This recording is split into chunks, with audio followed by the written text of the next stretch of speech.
Alright, who's ready to do the morning routine? Are you sure?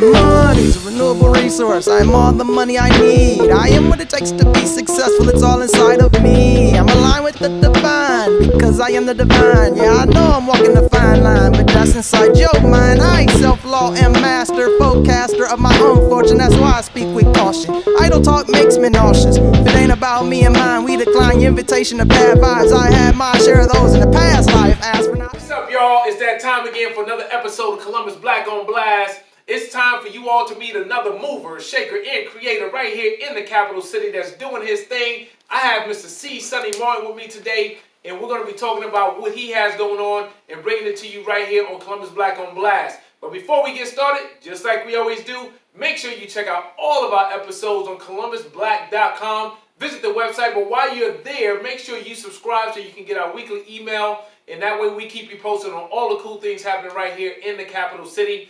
If you have not downloaded the MILE app, that's M-Y-L-E, stands for Make Your Life Entertaining, make sure you download the app today because that's how you quickly find events, share events, post events, and promote events based on your location because people within 50 miles of your event get notified. So that's pretty cool.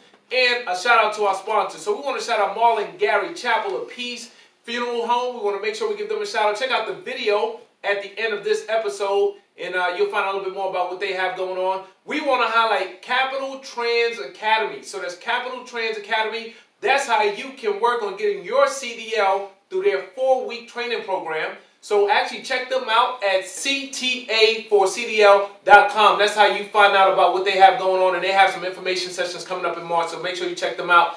Make sure if you're looking for burgers and something to drink, Burger Rim on High, 121 South High Street. Go and check it out. Get some good food and make sure you support them. And our ECFO, that's Perry Jeffries. Check him out at perryjeffries.com, especially if you're an entrepreneur, because that's what he's about. He's the entrepreneur CFO. Make sure you check him out so he can help you do the things you're looking to do with your business as well. Now, without further ado, it is time for me to introduce to you, Mr. C. Sonny Martin. What is going on, my brother? Good morning, Kevin. It's good to be with you, my brother. Good, all right. How are you today? I'm better than good, better than most, highly blessed, sanctified. Got a dip in my hip, I glide in my stride. Oh, yeah? Trying to make it do what it do. That's what I'm talking about. And, hey, can anybody recite what he just said? I love it, man. I love it. Every time I get with you, that's what you run through, and I appreciate the energy, passion, and all you got going on, all right? I'm blessed, man. Blessed. That's a wonderful thing, all right? So listen, yo, so what we're going to do is we're going to start off. We want the audience to really know a little bit more about you, Sonny. So if you would let them know a little bit about like who you are, where you're from, all that good stuff, and then we'll start to talk about what you got going on. Yeah, sure. I'm from Columbus, Ohio, born and raised in Columbus, Ohio, and went to school in Columbus, Ohio. Okay. And, you know, grew up as a poor kid, lived in a half a house on the east side, Fairwood near Livingston. Okay. And Mom was totally disabled by her 30s. Oh, wow. So my brothers and I had to work financially to be able to make the family unit work. Okay. So in 8th grade, I had to pay my mother's rent, you know, oh, wow. which was $75 a month. In the 8th grade? In 8th grade, I was responsible personally. My brother was responsible for paying the electric and the gas bill. Yeah. And then if we had any extra money, my other brother paid for help get the groceries. Okay. So, you know, my dad wasn't in her life, and I think that he just was just stressed out having his wife, his beautiful wife, you know, become very, very ill. Yeah. And he just couldn't handle it. 4 kids, the wife ill. Wow. And he just booked. Got it. You know, it was just kind of a sad thing. You know, you just realize you ain't got a father no more in the household. And so the greatest thing, and I'm truly blessed, is that my mother was my mother and my father. Okay. And when I say that in a very meaningful way, that she was stricter than strict, and she was a disciplinarian like no other. She didn't. Mom's wasn't having it. Mom's wasn't having it, huh? And I think she over-disciplined us because she knew that she was going to be responsible for raising 4 boys and a girl, you know, and she just wanted to make sure, the first thing she wanted to make sure is that we had a solid work ethic. Okay. Yeah. So it was insane, you know. Yeah. Besides mowing grass, shoveling snow, raking leaves, carrying newspapers, we had to have a job too. So I worked bingo for the Catholic Church as a pop boy. Okay. And we had morning paper route. And, you know, going to school, we were Catholic, so I was fortunate enough to get a scholarship to go to a Catholic school for football. Okay. And my older brother went there too, but my younger brother and sister, they had to go to a public school. My mom didn't have no money to take them through school. Yeah. But I recognized at an early age I was different than the rest of my brothers and sisters. Really? Not only did I not look like them, which was a psychological thing for me, because they always teased me that they thought I was adopted. Really? They were all very looked almost white, like my mom. Really? And I was a chocolate drop. You was the only? Yeah. Only one that did that, yeah. Wow. And, you know, psychologically, it kind of messed with my head, because back in the 60s and 70s, you know, dark-skinned folks got a lot of hate on them. Right, I mean, absolutely. By your own people. Right. You know? And so I just kept on working, and I thought the only way that I was going to be able to be successful in life, because I definitely was not the academic kid. Okay, yeah. You know, my brothers and sisters, straight A's, couldn't do no wrong. I'm the one. So you didn't look like the rest of the family, and you didn't have the grades like the rest of the family. And that's why they said I was adopted. It wasn't really part of the family.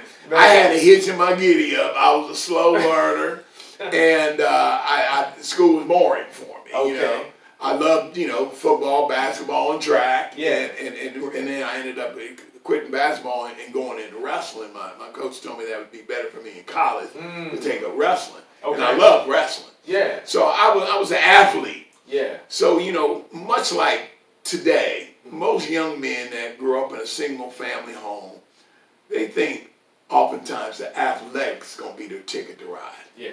You know, when you look at the vast majority of African American young men that play football and play basketball, right. 75% on Division I teams. Yeah. African American young men, and damn near 90% in basketball, on Division I schools. So there's 420 Division I schools. Okay. Okay. So I'm that kid that thinks that's the only way I'm going to be able to navigate through life is through athletics. So, you know, I was a beast in football, lifting weights, you know, running and all that kind of stuff. Track, I was a monster. Okay. And I literally saw that as my ticket to be able to be wealthy. However, at the same time, being Catholic, going to a predominantly all-white school, I was able to see how other kids of another race live. And I'm like, wow. I mean, you know, going over their houses and seeing, and they lived in Bexley, and they lived in these big old mansions, mom and dad and the family, bunch of kids. And I'm going like, we was poor than poor, man. Yeah. I don't know how many times the electric got turned off and the gas got turned off, this, that, and the other. It was kind of rough times. Right. But my mother was still to this day, even though she died for the age of 50, she's the smartest woman I have still ever met in life. And I really mean that, not because her instincts and common sense and being able to over-discipline us and prepare us for later on in life from a work ethic point of view, but literally, she woke up every single day learning 50 new words in the dictionary. Oh, wow. Because her body was deteriorating so much that she didn't want her mind to deteriorate. So she learned 50 new words in the dictionary every single day. Wow. And from home, she became a Dell crossword puzzle genius. And she designed crossword puzzles and sent them in the New York Times, which is the most famous crossword puzzle in the country. And they loved it, and they would start paying her money, you know, $50 and this, that, and the other. And so she had a little side hustle doing crossword puzzles. Interesting. But then she also became, you know, had gotten written up for her incredible crossword puzzles because her vocabulary was, you couldn't touch my mother's vocabulary. Right? But she got put on the board of governors for the game Scrabble. Really? Yeah. So it was kind of unique in her own little lane what she was doing. Yeah. I mean, you could never play Scrabble with my mother. She could come up with them big old 10, 12 letter words you ain't never heard of before in your life. So it was interesting, you know, but I still continued with the work ethic. Yeah. And in my senior year, I got hurt in football. I was a running back, and I broke my ankle, and I fought lights out. So, you know, I really, you know, healed enough to be able to have a great wrestling season and track season. So I still thought that I was going to be playing for the Buckeyes. And I had worked out with Ohio State University my junior and senior year. And with Woody Hayes. Oh, wow, man. Got some history. Yeah. And, you know, they were recruiting young college kids. And I just knew, because I knew everybody. I knew all the coaches. They knew me. And I literally thought that I had a spot, man. And I'll never forget the day that my whole life changed. The running back coach was a brother. By the name of Rudy Hubbard. And talking to Rudy and trying to make sure that, you know, I was going to be on the team. He gave me some disappointing news. He told me, he said, "Martin, I don't think it's in the stars for you." And he says, "We already got Archie Griffin. We got Pete Johnson. Who was a fullback." And only thing I can tell you, you can suit up for home games, but you probably won't see any playing until like Mondays. And I said, "Mondays? Who plays on what's Monday?" Practice squad.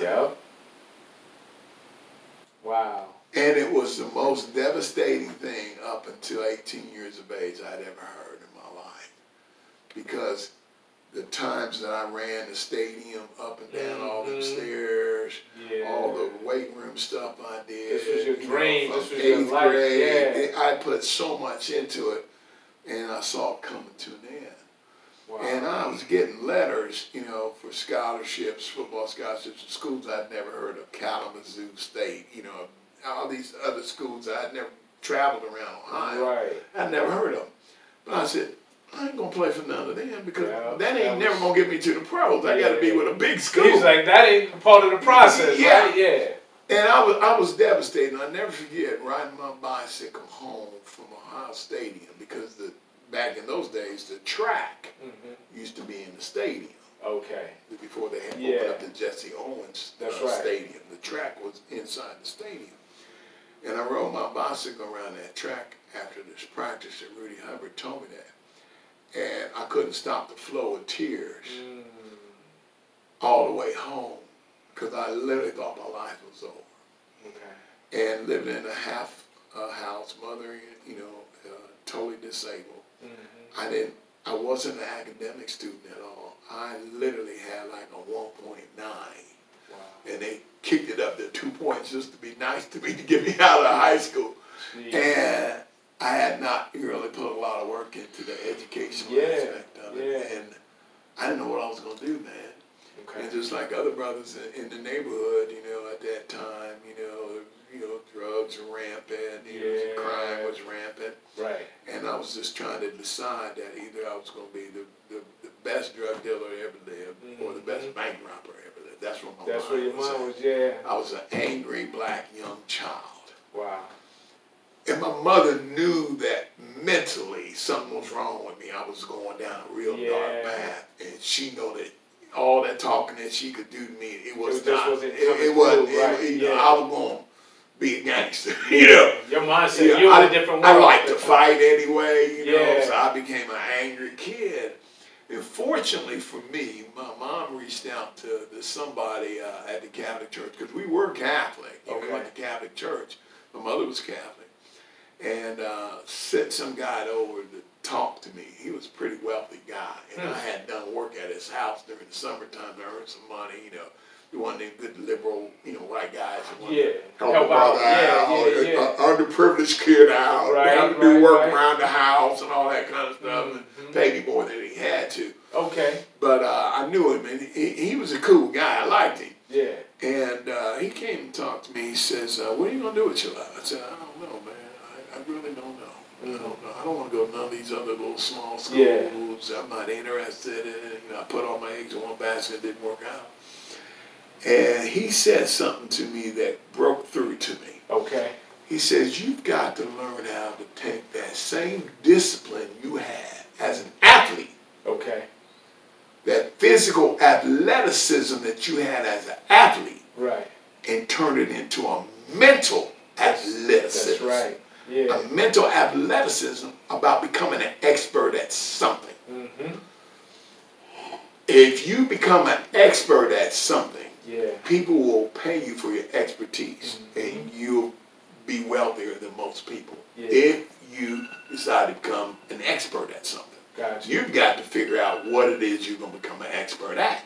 So, all right. Yeah. So anyway, you know, having the idea of a mental athleticism about deciding what I was going to become an expert at. Right. I knew the discipline it took for wrestling, for football, and everything, the athletic discipline it took to be, you know, kind of the excel in athletics. And so that became, you know, the $1 million question. What is it I was going to become an expert at? So taking personal inventory of me, mm-hmm. of what people always said, they loved my voice. Mm-hmm. The Catholic Church used me to be at different masses to collect money for the inner city schools, and they said I could talk. Okay. So I kind of thought that maybe broadcasting would be an opportunity for me, mm-hmm. and literally beyond my blessings, this guy ended up getting me a full paid scholarship to Ohio Dominican, a Catholic college. Yeah. Because they were starting up a communications department, mm-hmm. and nationwide insurance at the time on WNCI radio in Columbus. Okay. And they got new equipment. They were donating all their old equipment to Ohio Dominican to have a college radio station. How about that? So I never forget when I went, and I never forget my acceptance letter from Ohio Dominican. It said, while you do not possess the necessary academic skills that we require. They made it clear, huh? It was in print. We are going to admit you based on your leadership skills and abilities. That's all they said. Wow. And I never forget having a meeting with my mother. She says, it worked out, didn't it? She says, now listen. This is your chance. You can't blow it. Yeah. You know, you're going to have to be a much better student than you were in high school. Yeah. And I never forget being on the Ohio Dominican's campus, and all the people that were going to sign up, freshmen are going to sign up for the communications degree. Yeah. I was the first one. Okay. And I met the dean over the communications department. It was communications and theater, actually. It was combined, and they were just finishing putting the radio station together. Okay. And he took me up there and said, this is our radio station, WODR at Ohio Dominican. Huh. Oh, wow. Yeah. And so I said, well, how are you going to choose the disc jockeys, this, that, and the other? You know, I said, as a kid, I used to do dances at my church basement for 50 cents. With a 45 record player, you know, I was like, we did car washes and things of that nature. That's how I had my side hustle on. Okay. You know, doing the record hops at the church basement and doing car washes and making money. Mm-hmm. And he says, well, we're going to have the students vote. And so I got familiar with the equipment, with the people that are installing it and everything. So when it came down to the vote, they said, well, who wants to be the station manager? And I raised my hand. And I was voted the station manager my freshman year. Wow. And we got stepped right in, didn't you? Yeah, we got a budget too. Oh, wow. You know, because to run the station, I mean, people weren't getting paid salaries or anything of that nature, but we had a budget to do events. Okay. And I said, okay, WODR is now live on the air, and you can only hear it on campus and it leaked maybe a half a mile around the perimeter of the college. Yeah. So I became the station manager, man, and we started selling advertising and everything to the carryouts and the Dairy Queen on Sunbury Road that's there. And, you know, I just got a taste of leadership and management, and I had the work ethic and skills. Right. I literally almost forgot why I was going to school because I was managing the college radio. You was in business, basically, huh? That would be you. Yeah, and put together a sales team, man. And we was rolling. And fortunately, I did study Okay. And I had a 4.0 in my major, but we took, Nice. you know, classes in speech and theater, Yeah. and television production, and radio production, and all that sort of stuff. So Okay. I found a lane. Yeah, definitely. And the lane I found was I was really happy with it. And then I did something. I manipulated something that was pretty incredible. Okay. I, as college manager of the radio station, I invited on our letterhead all the head anchor people at Channel 4, Channel 6, and Channel 10 to come to the college. It was how Dominican College at the time. Now it's university. Yeah. To come to the college and do a symposium on, you know, life in the broadcasting business and television. Yeah. So I had all the anchor people. I scheduled it all, and they all came. So, you know, I literally manipulated this happening. Me being the manager. Right. I'm the one that said the letter. Yeah. Station manager. Yep. That they would see that a black kid was the manager of the college radio station at Catholic College, where there wasn't too many of us. Right. And that wink, wink, nod, nod, that somebody would pick me up and give me a job. Got it. And you had a little strategy. Absolutely, you know. And sometimes you got to manipulate your own opportunities, you know, in a way. And sure enough, Channel 6, WTVN TV, and this is the time that the business has totally changed. Now, there's a news director. Back in the day, whoever got paid the most money in the news department was the head anchor person, and he was over the whole news department. The head anchor person was. So you had the anchor person, you had this, you know, the weatherman, the sports guy, the producers, and then the copy editors, and you know, a lot of people. So he hired me to be a copy editor. Okay. You know, which meant it was a, you know, I had to type up the stuff that went on the teleprompter. Right. So I couldn't type it with 2 fingers. Oh, and I never forget when he gave me a typing test in his office on the first day, and he left the room, and he said, "Well, your skills are going to get better. The most important thing is that you spelled all the words right and you got every word in. But it took you a long time to do it. But you'll get better at it." That is hilarious. And we're going to put you on the 11 o'clock news. I said, okay. He said, you got to work on your typing skills. You know? So you were pecking at first. I was just pecking, man. I've been a pecker my whole life. Yeah. And so I got obviously better at it. And then I went from a copy editor, a teleprompter script editor. Then I got my job as a reporter. Okay. And worked your way on up. And this is when we were doing film. It wasn't, you know, we had a film room that you'd have to hold your nose to fumes in there because we had to do our own film stripping and editing and all that with razor blades and all that stuff in a dark room. We had to go out and shoot it and then come in. A long way. We had to go out and shoot it and then go back in the film room and cut it up and then put it all together, right? Danny, I'll never forget, Danny Sinclair was mine. And so then that's when I became disenchanted with the job. Okay. Because they assigned a black photographer to me. Okay. And of course they put me in the hood.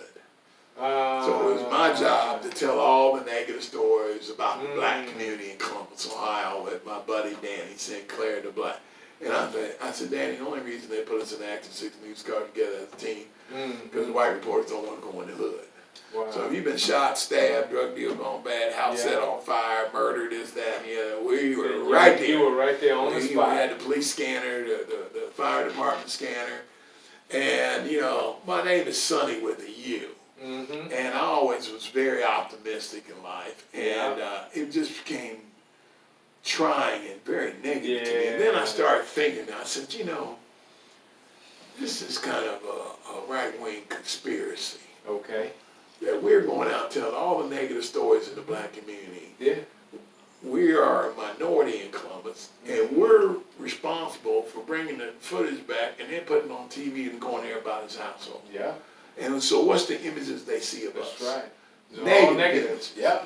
So that's when I get on elevator and the lady hides her purse because she think I'm a gangster, I'm a killer. Because she's saying all the negative. Yeah. And so I told Danny, I said, man, we didn't sign up for this. I said, and in college, they beat into your head that the news is either, it's got to be fair, balanced, and objective. Fair, balanced, and objective. Fair, balanced, and objective. But that wasn't. I said, it's not fair, balanced, or objective in any way, shape, or form. It's all negative. So I'm that guy, man, that, you know, I'm that guy that you didn't hold your tongue on it. Yeah, my mother always said that, you know, number one, I was incredibly inquisitive as a kid. I always asked questions that no one ever asked. And I knew that I either had a wire in my brain different than my brothers and sisters. Right. I had good common sense, I had good work ethics, but I wasn't just going to take the okadoke. You know what I'm saying? That's right. And I said, man, they beat it in our head in college that the news is fair, balanced, and objective. Fair, balanced, and objective. Fair, balanced, and objective. I said, there's no balance to what we're doing. Right. It's definitely not objective. Right. And we're not even able to tell any good stories that happen in the community. Yeah. So I bowled up to the news head anchor person who was my boss that hired me, and I certainly didn't think that he was, you know, prejudiced or racist or anything of that nature. He hired me, right? Okay. Yeah. But I must have caught him on a pretty bad day. Ooh. Because he snapped at me, and I don't do good with the snaps. If you ain't moms and you snap at me. But you just said you used to like to fight, so I mean, I had the, you know, the hitch and the giddy up, you know. And I went to him. I says, you know, with all due respect, I says, in college they teach that the news is fair, balanced, and objective. But me and Danny going out, and we're getting all these stories that, you know, our producers tell us to get from the police scanner, and it's all negative. It's all negative. It makes me look bad. It makes my people look bad. Right. And even though the black community is the black community, there's some positive stories that we can be telling. But we don't get calls on that. And I was 6 months into the job. And he snapped at me really bad. He said, let me tell you something. And he almost said, boy. Oh, wow. And he cut himself. It was almost out of his mouth. And then I was like, wow. I completely looked at him different. He said, let me tell you something. The news is all about if it bleeds, it leads, and we don't have to look too far in your community for that. Now go out and give me another story. And walked off on me. Like done, like this is done. I'm not even having a conversation.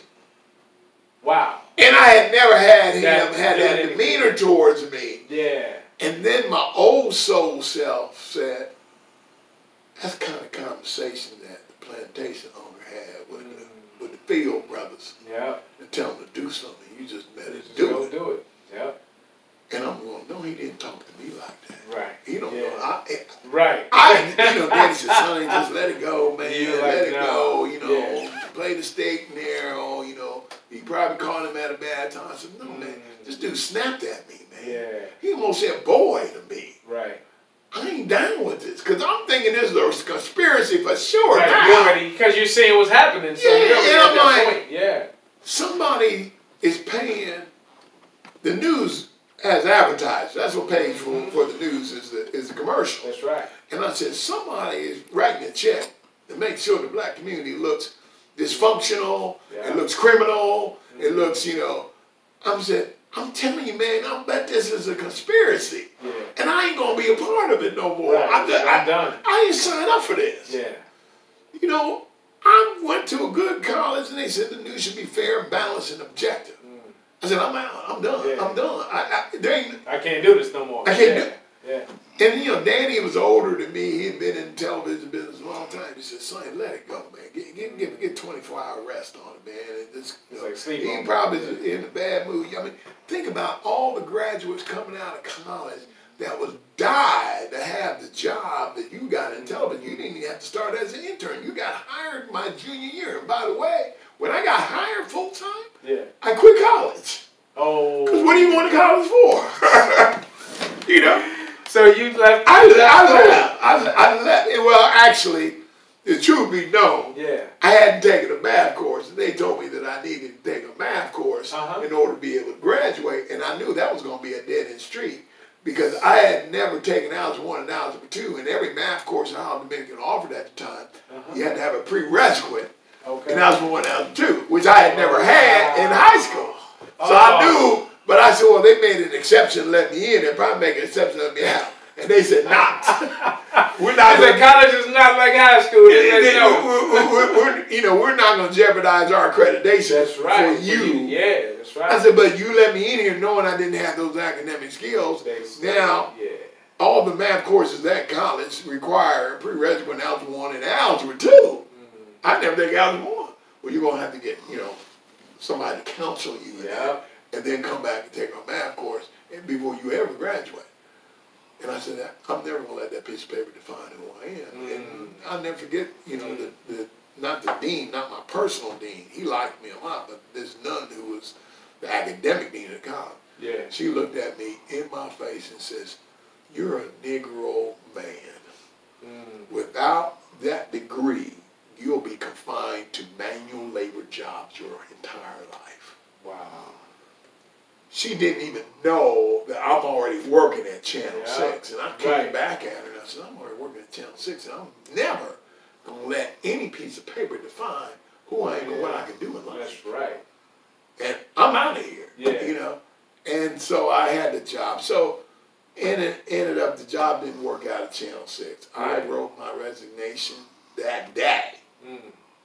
On a napkin and gave it to my boss because you were done after he said that. I just you can't put the salt back in the salt shaker. And I always was telling Danny that I thought this was a right-wing conspiracy as well. I was telling all these negative stories, and I didn't want to be a part of it. Right. And so I said, well, I can always go on the radio. Radio's an extension of college. You're partying, you're playing music, you're out on the streets doing stuff at bars and nightclubs and parties and dances and all that. Yeah. So I was fortunate enough that I got a job in radio in Columbus. Okay.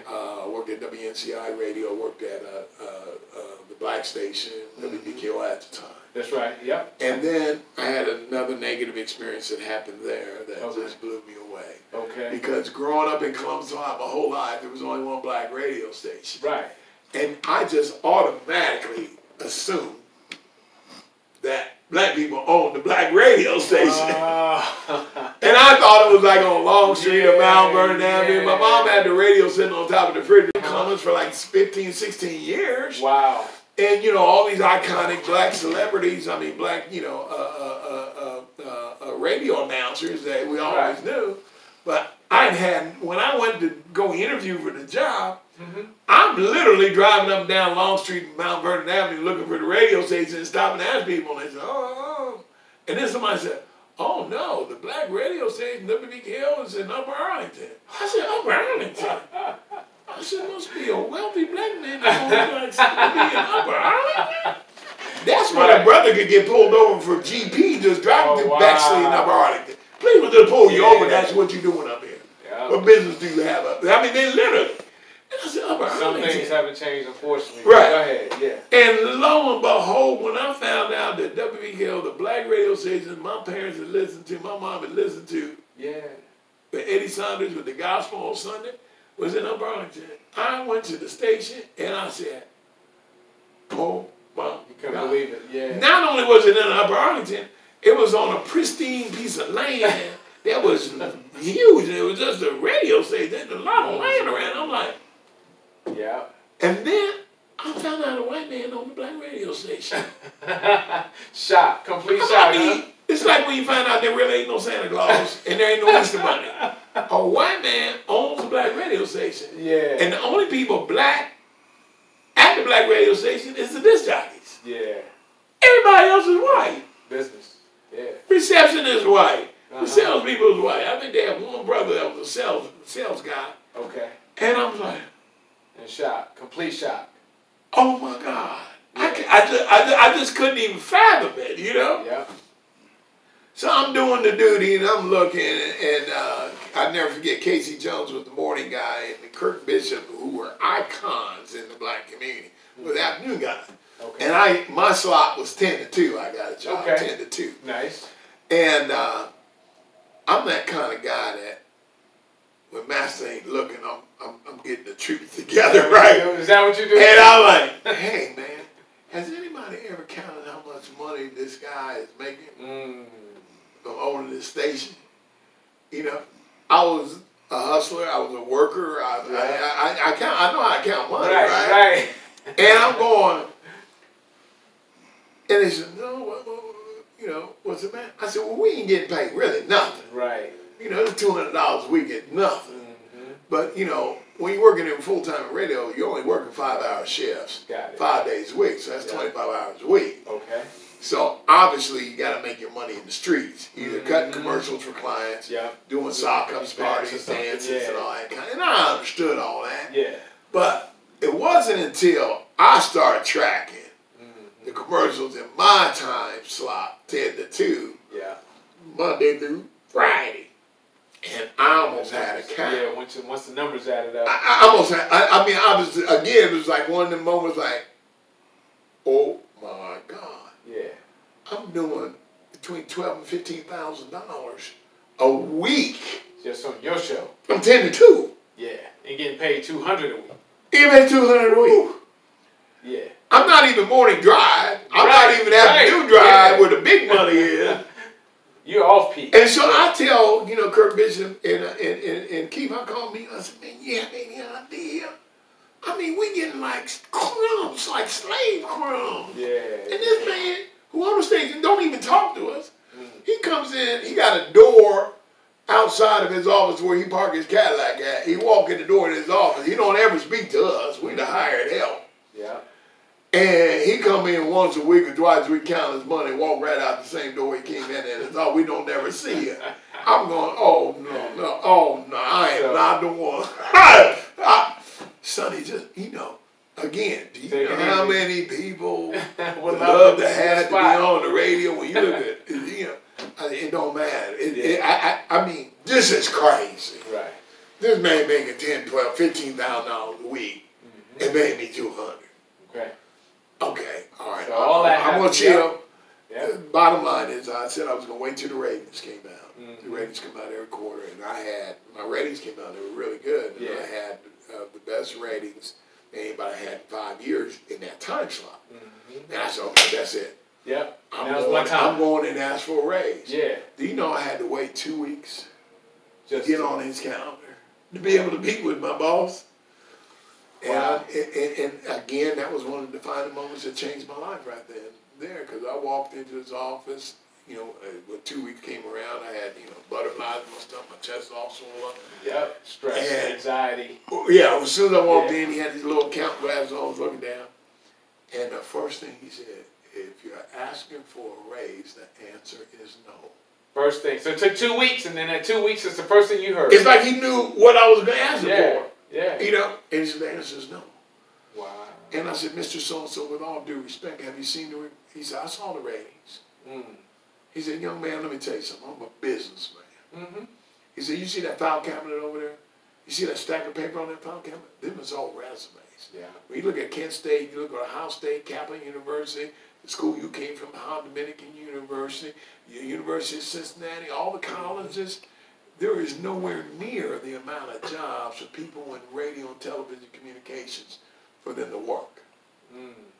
Less than 1% will ever have a job working in the field. Yeah. It's called supply and demand. Yep. He says,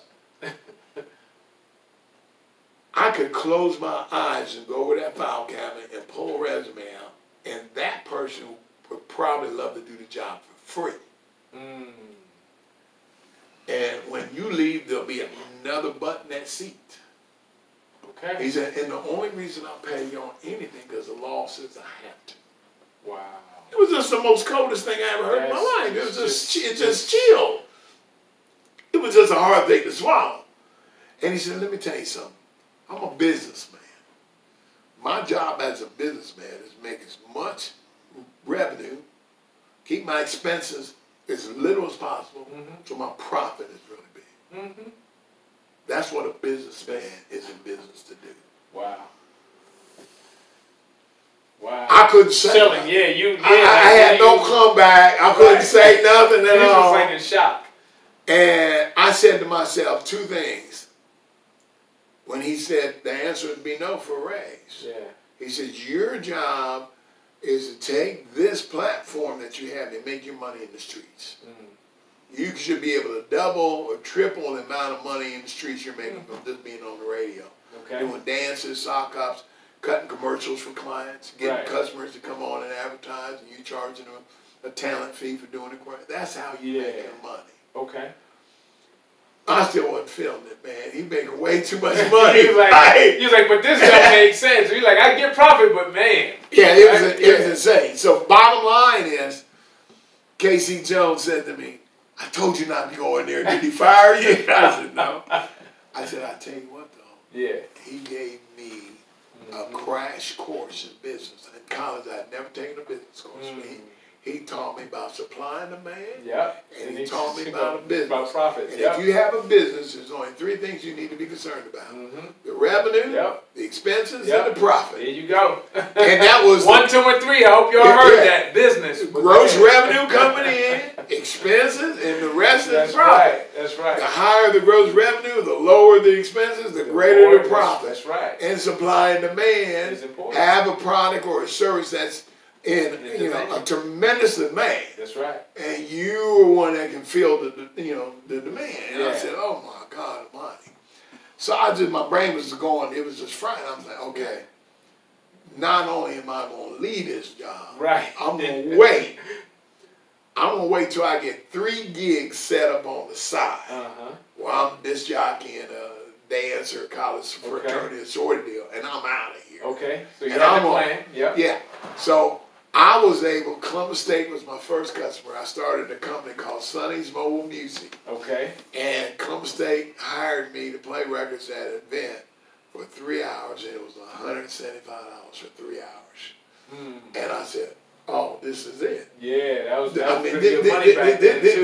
This is it. He was like, this is it. It was the late 70s. I said, this is what I'm going to do. Yeah. I'm going to go out and find these gigs that I can do, and I'm going to spend all my time doing these gigs. You know, if I do 3 or 4 more weeks, that's way more money. I'm saving time. I'm making more money. I'm saving time. Right. We all exchange time for money. Yeah. And I said, I want to have this 25 hours to deal with, and I can make up the money in about 8 hours. Yeah. You know, way more. I can make 3 times my money. And that's what I did. I started a company. It was my very first company.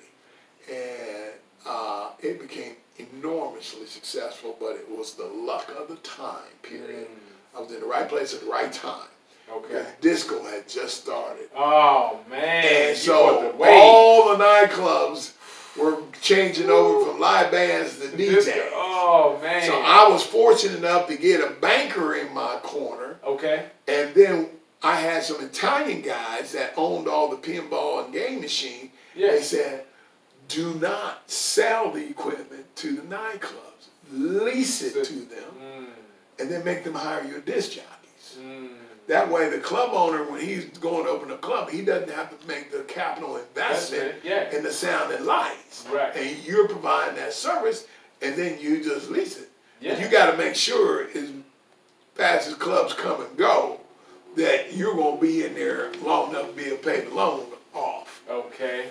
So I met with the banker, and the banker said, I'm going to go with you if you have signed a contract. He said, but let me explain something to you. Sound and light equipment is like 20 cents on the dollar on the used side. The only market for used sound equipment is pawn shops. Okay. He said, so this is a highly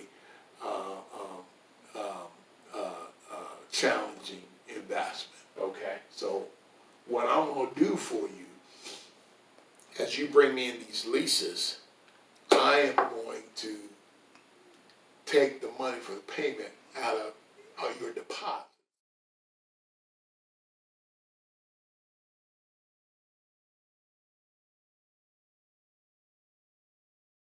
Make sure you check out all of our episodes on ColumbusBlack.com. Visit the website, but while you're there, make sure you subscribe so you can get our weekly email, and that way we keep you posted on all the cool things happening right here in the capital city. If you have not downloaded the MYLE app, that's M-Y-L-E, stands for Make Your Life Entertaining, make sure you download the app today, because that's how you quickly find events, share events, post events, and promote events based off your location, because people within 50 miles of your event get notified. So that's pretty cool. And a shout out to our sponsors. So we want to shout out Marlon Gary Chapel of Peace Funeral Home. We want to make sure we give them a shout out. Check out the video at the end of this episode, and you'll find out a little bit more about what they have going on. We want to highlight Capital Trans Academy. So that's Capital Trans Academy. That's how you can work on getting your CDL through their 4-week training program. So actually check them out at CTA for CDL. That's CTA4CDL.com. That's how you find out about what they have going on, and they have some information sessions coming up in March, so make sure you check them out. Make sure if you're looking for burgers and something to drink, Burger Rim on High, 121 South High Street. Go and check it out. Get some good food and make sure you support them. And our ECFO, that's Perry Jeffries. Check him out at perryjeffries.com, especially if you're an entrepreneur, because that's what he's about. He's the entrepreneur CFO. Make sure you check him out so he can help you do the things you're looking to do with your business as well.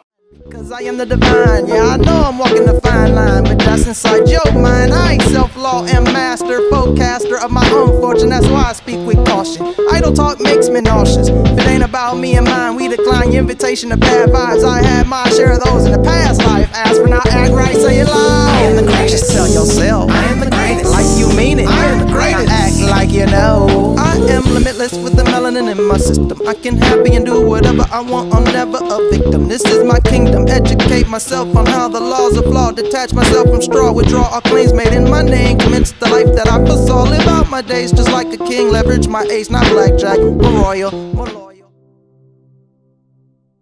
Oh, it's a wonderful tribute. For a wonderful person. Oh, yes. She was a horrible person.